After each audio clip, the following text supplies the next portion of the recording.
Hi hello friends, welcome back to our channel. Friends, ఇవాల్టి వీడియోలో నేనైతే నెయ్యి ప్రిపేర్ చేస్తున్నాను. 20 to 25 డేస్ వరకు నేను కలెక్ట్ చేసిన మీగడతో ఇలా నెయ్యి అయితే ప్రిపేర్ చేస్తున్నాను.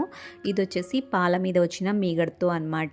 బాగా చిల్డ్గా ఉన్న వాటర్, ఫ్రిడ్జ్లో ఉన్న వాటర్ లేదా ఐస్ క్యూబ్స్ వేసి ఇది ప్రిపేర్ చేసుకోవాలి. బాగా మిక్సీ పట్టిన తర్వాత చిల్డ్ వాటర్లో మనము ఒక 2 times బాగా కడగాలన్నమాట వెన్నను. ఇలా ఈ పాలను చెట్లకు వేసేయచ్చు. ఈ విధంగా స్టవ్ మీద పెట్టుకొని బాగా టైం అయితే పడుతుందండి. ఇంచుమించు మీకు 40 to 45 minutes అయితే టైం అయితే తీసుకుంటుంది. స్లో ఫ్లేమ్ మీదే మీరు బాగా ఇలా చేసుకోవాలన్నమాట. అక్కడే ఉండాలి, లేదంటే గరిట పెట్టేసేయండి అందులోకి, మీకు పొంగకుండా ఉంటుంది. తర్వాత 1 లేదా 2 తమలపాకులు వేసుకుంటే ఆ ఫ్లేవర్ చాలా బాగుంటుంది.